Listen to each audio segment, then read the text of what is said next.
And I think it was all done on a sort of basis. Martin Charlesworth would inquire of the tutors in the other Cambridge colleges, had they got anybody who might be suitable for certain sorts of confidential work, and he would then interview them, and Denison would play a part in this. Well, Denison's role in this was of tremendous importance eventually for the war. The reason that Bletchley Park succeeded in doing things that hadn't been done before was because appropriate people for some of the high-grade work that was done there were selected by Alistair Denison.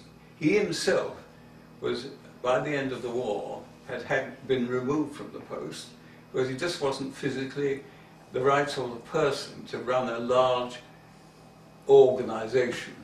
He was very good at evaluating people and that sort of thing, but not running what was amounted to an intelligence factory. And his reputation therefore suffered because he was removed. But in fact, I think he played an absolutely vital role in the whole success of the thing. I digress for a moment to bring it down to personal level, to how I came to be mixed up with all this sort of stuff.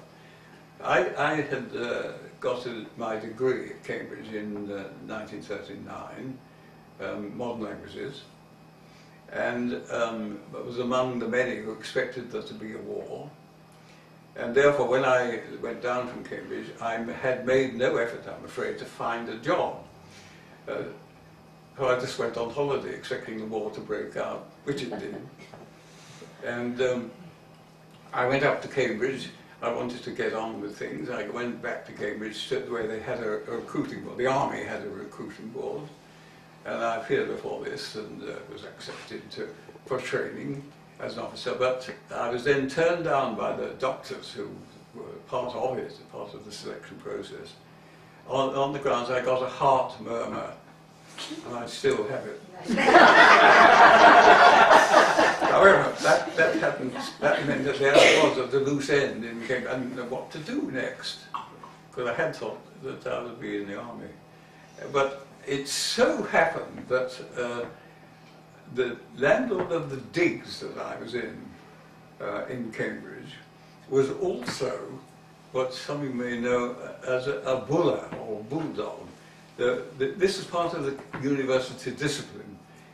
Of an evening, a senior member, one or two of them, separately, would patrol the streets of Cambridge after dark to see if any undergraduates or graduates, for that matter, were misbehaving, things such as not wearing their gown or worse things too. And they were, because apprehending someone like that, running, not just being tall and dignified with your waterboard on and all that. And they were assisted by two, what amounted to civilian policemen, bulldogs, they were known as, or bullers. And my landlord was one of these men. And he mentioned to his proctor one evening that his student, that's me, had recently been turned down by the army and had 3 languages, had a degree in 3 languages that might be relevant: French, German and Russian. And I eventually, a short time after this, got invited to interview in Charlesworth's, he was one of these proctors, in Charlesworth's rooms. Another, an undergraduate in this case, another young man was also there, 2 of us, to be interviewed. 2 men were there who weren't introduced. They certainly didn't say their own names. They didn't really explain what they were representing, but they asked us both, were we interested in confidential war work? Well, having just been turned down for war work of a kind, I immediately, my companion also, we both said yes.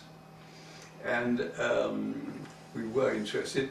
They didn't say, of course, what this war work, what confidential work was. They merely described it as being mostly very boring, but with occasional excitements. And we fell for that.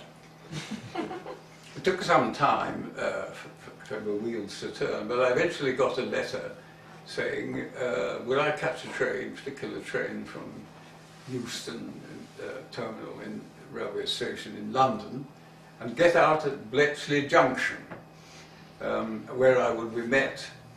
And I of course did this, and I was met by a woman who turned out to be the billeting officer for DCNCS. The trouble was they had the problem, DCNCS, that Bletchley was only a small place and couldn't absorb a large number of people. So, very few hotels. Well, where was everybody to be? Well, we were all billeted in Bletchley and in the surrounding countryside. What was in favour of that was anyone who wouldn't accept a billetee from Bletchley Park would get a young person from Birmingham, evacuees from Birmingham, and they preferred on the whole people. Well, I went back, she got me to sign an official copy of the Official Secrets Act, which was a way of accepting the government's rules for security. Given the address of a billet in the town half a mile away, and to report back the following morning, which was the 1st of January 1940. And I would be shown my place of work. And I did all that and turned up and was taken along to a hut, wooden hut, next to the mansion, where it was explained by the head of the air section that I'd be working on the communications of the German Air Force, radio communication. That didn't mean very much to me at the time. I was sat down at a wooden trestle table on a nice wooden folding chair, given a large piece of paper and some piles of paper to copy out lines and columns and things like that. No, that explanation those arrangements took about 5 minutes. That was the only briefing I had. One learnt on the job if I was going to learn from anything. And I found out a bit more. I discovered that the two men who had interviewed me in Cambridge were in fact the director, Denniston, and the chief cryptographer, Brigadier Tiltman.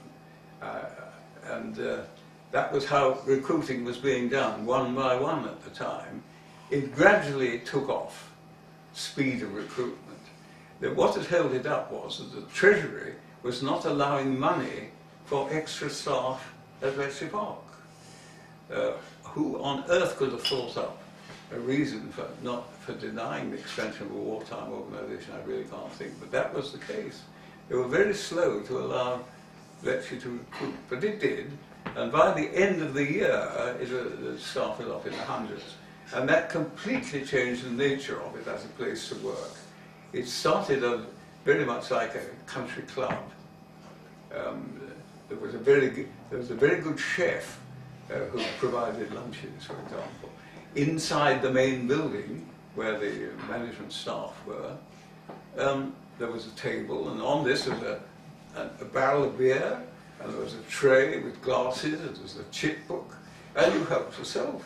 And sometimes you handed the chit, well, you left the chit on the table, sometimes it came home and you had to pay up, but mostly it didn't. That lasted only a few months. The excellent chef went back to London after very few months, and it became a normal government department with a canteen and all the rest of it. But it started off very differently. Well, that's enough waffling. What I think I would quickly describe, on the whole, the work that was done there divided into two very distinct groups. One was the work on the high-grade stuff. This was the Enigma's machine cipher, which you would perhaps have heard of, and also teleprinter ciphers, which later in the war became a very important source. And that was not expected to happen. These were regarded by the management of the day as unbreakable ciphers, just as the Germans regarded them as unbreakable. But various people who'd been recruited, the mathematicians and engineers, discovered that these machine ciphers could be broken, not only at all, but quickly, and every day, nearly, throughout the war. And that was the most tremendous success for the organisation, far and away the most important thing that was achieved there. And it had to be handled in such a way that the source wasn't revealed to the Germans. A single wrong remark could have ended the whole of that success just overnight, but the Germans never cottoned on. At least the Germans that mattered never cottoned on. There were Germans. The chief of the Navy was very suspicious that his submarines were being sunk because the ciphers were being broken. The head of the German Secret Intelligence Organization realized for a fact that his ciphers, his machine cipher was breakable, and arranged for a better one to be produced. But the secret lasted throughout the war. Enormous successes were achieved in all the big campaigns, and it really was a tremendous thing. But it wasn't the only work that was going on at Bletchley. Other work was much more normal kind. In other words, it just was the low-grade codes used by ships and aircraft in ordinary bombing and other sorts of operation. They weren't high-grade ciphers. The Germans would realize that these codes were breakable, and they only, everybody in those days assumed that no one would be interested in what this low-grade traffic, which was happening on the day when an operation was conducted, that nobody would have any interest in them after the event. The operations had happened, the communications were regarded of no interest at all after the war, and after the battle, no staff had been provided to work on this stuff after the event. All the effort was at places like Cheadle, where they were reporting this stuff immediately, and it was of value immediately. In the Battle of Britain, for example, the work by both Cheadle and another station, Kingsdown, had a chain of Kingsdown operated a chain of very small interception stations all around the east and south coasts of England. And they were able to intercept radio telephony, which wasn't even in cipher at all. It was just plain language. But during the Battle of Britain, this stuff not only gave forewarning that fighters and bomber formations were taking off, which meant that this was before radar, which is generally in the history books as the main source of backup for fighter command. This Kingsdown and its little stations were able to give forewarning that the aircraft were taking off. In other words, the fighter, the Spitfires and the Hurricanes, were alerted early enough to gain the height they needed for successful attacks. What was absolutely essential was to get forewarning. Well, radar couldn't give it, but it was coming from places like Kingsdown.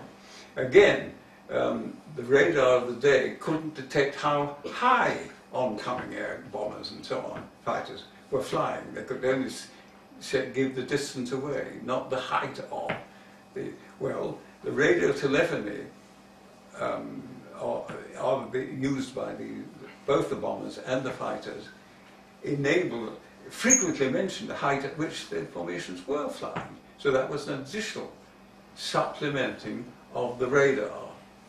And finally, radar couldn't tell the difference in those days when it was the people looking at radar screen, the difference between what was the blips and so on that represented an aircraft, whether it was a bomber or a fighter aircraft. Absolutely essential information for the people running the defence in the Battle of Britain. So it can be claimed, and I don't think it has been, that these little stations around the coast were a vital part of the winning of the Battle of Britain.